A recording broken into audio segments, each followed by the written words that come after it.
The last 24 hours of General Sani Abacha. On what seemed like an ordinary Sunday in June 1998, the course of Nigerian history was about to change forever. General Sani Abacha, Nigeria's military head of state, died at the presidential villa in Abuja. This sudden death changed everything. The man who ruled with an iron fist was gone.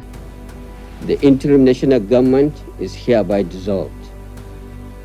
The national and state assemblies are also dissolved.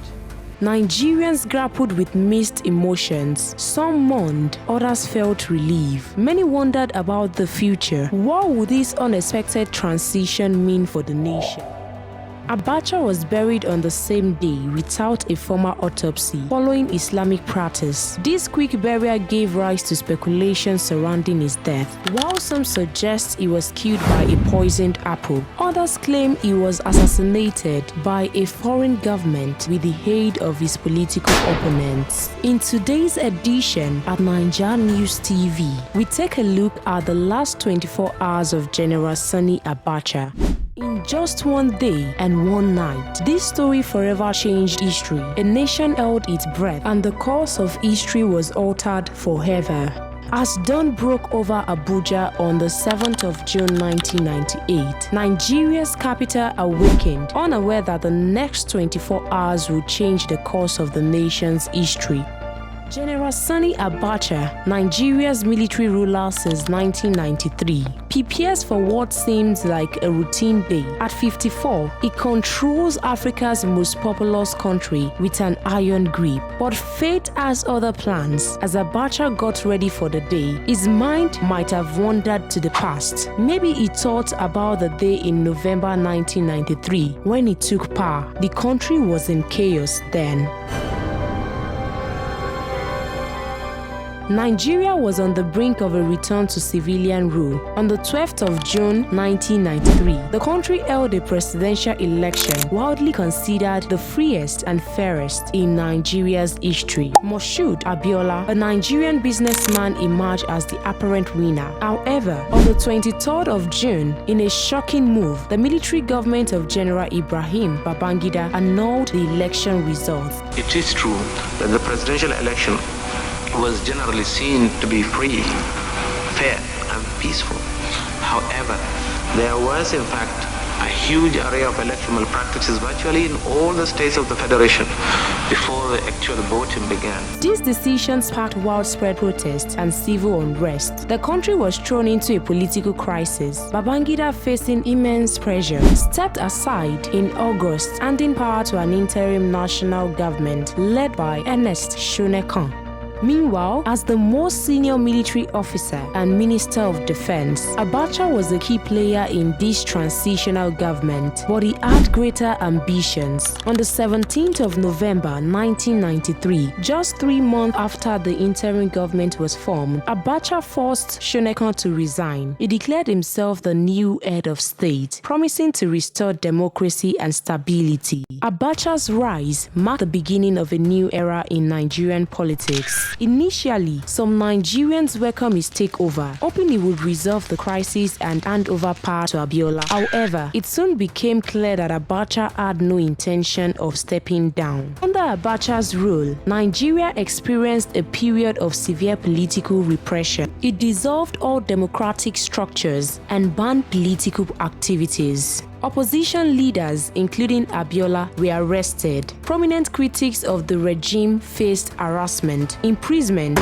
or worse. On the backstage, while all this played out, the international community increasingly isolated Nigeria. In 1995, the Abacha regime executed activist Ken Saro-Wiwa and 8 other Ogoni leaders, which drew worldwide condemnation. The Commonwealth suspended Nigeria's membership, and many countries imposed sanctions. Despite the political crackdown, Abacha's regime also saw some economic reforms. He introduced policies to combat corruption and stabilize the economy. The Petroleum Trust Fund, overseen by future President Muhammadu Buhari, initiated various infrastructural projects across the country. However, these economic measures were overshadowed by allegations of massive corruption within Abacha's inner circle. It was widely believed that billions billions of dollars were being removed from the country's oil revenue into personal accounts abroad. As pressure mounted both domestically and internationally, Abacha announced a transition program. He promised elections in 1998 where he will run as a civilian president. However, the 5 main political parties had all adopted Abacha as their sole candidate, effectively turning the planned election into a referendum on his rule. 5 years later, Abacha was still in charge. This was the tense political climate in Nigeria as June 1998 approached. The country was at a crossroads, with many wondering if Abacha would indeed step down or if Nigeria was headed for an extension period of military rule. But as all these thoughts roamed in his mind, Abacha waved them off and dressed up for the day, being the strong man that he was. That morning, Abacha headed to the airport to receive Palestinian leader Yasser Arafat, who was making a brief stopover at Nnamdi Azikiwe International Airport, Abuja, en route to Morocco, and he was expected to hold a brief discussion with General Sani Abacha. It was an important assignment because of Nigeria's neutral position in the Middle East conflict. As Palestinian leader arrived, accompanied by a very modest delegation, the two men shared pleasantries. As Abacha shook hands with one of Arafat's security personnel, something undetectable happened. Major Hamza al-Mustafa, Abacha's trusted chief security officer, noticed a sudden change in the general's comportment after the handshake, immediately notifying Abacha's aide-de-camp. Major al-Mustafa would later recall his account of the last hours of the general. Shortly after the handshake, I noticed the change in the countenance of the late commander-in-chief, and I immediately informed the aide-de-camp, Lieutenant Colonel Abdallah, who advised that we keep a close watch on him. Meanwhile, after the handshakes, President Arafat and General Abacha immediately went into private discussion at the VIP lounge of the presidential wing of the airport. After the meeting, which was very brief, there was no press conference. Rather, Yasser Arafat inspected a guard of honor mounted by a detachment of 3 Guards Brigade of the Nigerian Army and departed for Morocco. Little did anyone know that this routine diplomatic meeting would mark the beginning of Abacha's final hours.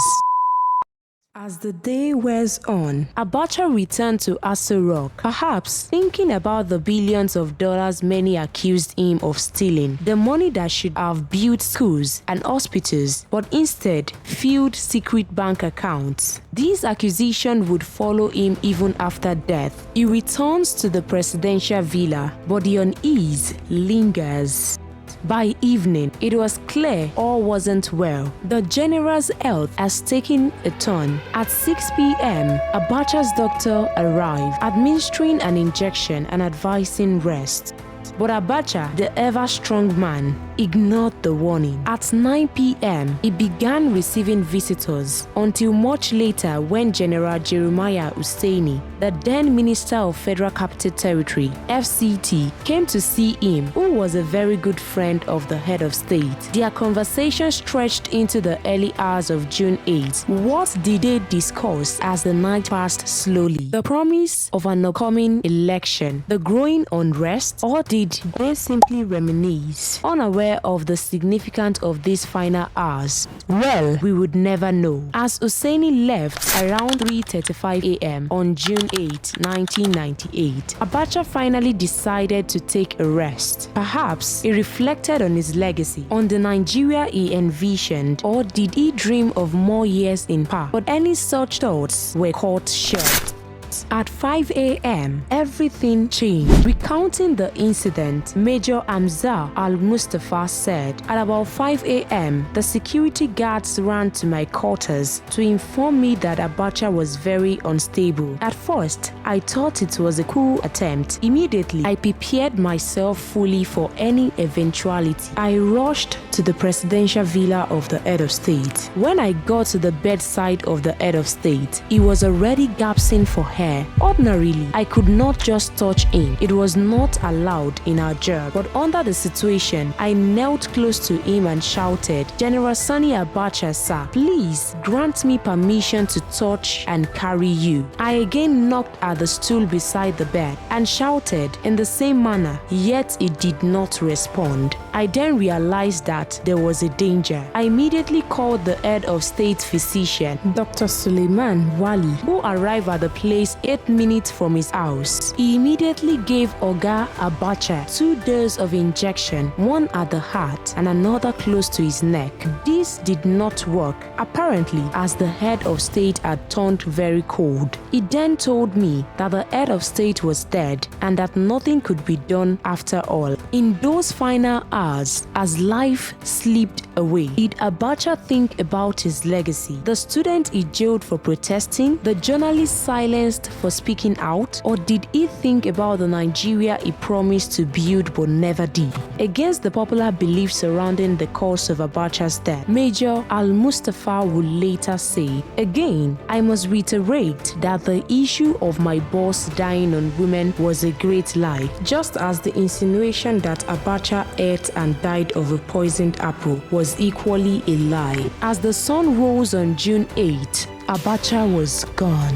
In the hours that followed, Nigeria teetered on the edge of uncertainty. Who will lead now? How would they announce Abacha's death to a nation accustomed to his iron rule? Al-Mustafa, knowing the gravity of the situation, diplomatically invited the service chiefs, military governors, and provincial ruling council (PRC), including strategic military commanders, for an emergency meeting with the head of state by 9 a.m. at the council chamber. With that out of the way, he went ahead to talk to some former Nigerian leaders to inform them that Abacha would like to meet them by 9 a.m. Elaborating further, Al-Mustafa said, "The situation became charged when one of the service chiefs, Lieutenant General Ishaya Rizi Bameyi, retired, who pretended to be with us, suggested he be made the new head of state after we had quietly informed him of the death of Abacha. He even suggested we should allow him access to Chief MKO Abiola. On hearing this, I was advised by other heads of security agencies to move Abiola to a safer place. I managed to do this even though I had been overwhelmed with the crisis at hand." Meanwhile, one of the journalists, Orji Ogbonaya Orji, who was supposed to follow Abacha to Burkina Faso to attend the OAU summit the same day, would later recount in his book Inside Aso Rock how he was trapped in the villa. While walking in the villa, he met a bodyguard who he asked, "Oh boy, wetin happen? Why una boys full everywhere?" Meanwhile, it is easier to obtain information from other ranks with informal English. Now wow, you no say Baba don't quench? The boy answered also in pidgin English. "Which Baba?" He shouted. "Baba don't die. Baba don't quench just like that. Now so we see him," the boy concluded, as he couldn't bring himself to settle in on the reality. "Which Baba do you mean?" he queried further. "Abacha don't die, you know here," the bodyguard shouted at Orji angrily. It was a very funny way of announcing the passage of a man who was feared and dreaded by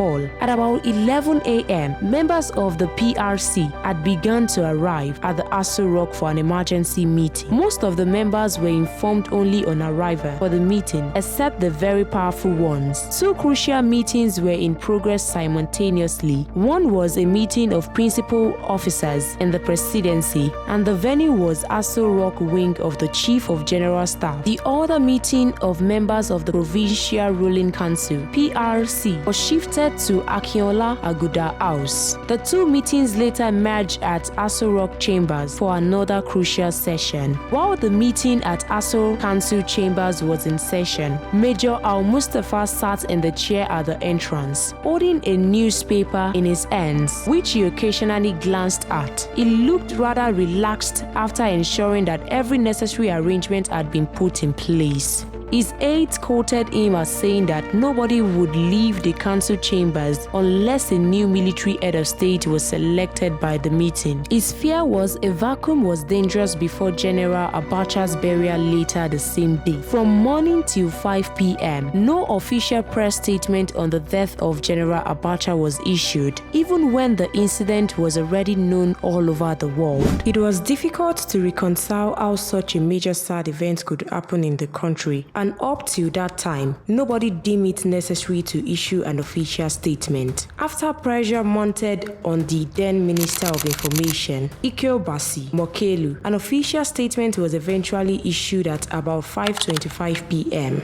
The outcome of the provincial ruling council meeting was all that the media was awaiting. The meeting was to answer the question, who succeeds Abacha? But before long, the picture of who succeeds General Abacha began to emerge. Shortly after the meeting at the Aso Rock chambers had ended, General Abdusalami Abubakar walked out of the meeting ahead of other senior military officers. This immediately conveyed the message that he had been chosen as the new leader. Given the tradition in the military, there is much respect for hierarchy and seniority. All other military officers and PRC members lined up behind Abdusalami, confirming the saying in the military that appointment supersedes rank. It took control of the arrangement to convey the body of General Abacha to Kano for burial, giving orders to both high and low to arrange vehicles for movement to the airport. The journey to Kano was already far beyond schedule, given the fact that the burial must take place that same day, in keeping with the Islamic practice. Members of the former First family left the villa in convoy to convey the corpse of the once powerful general home in Kano.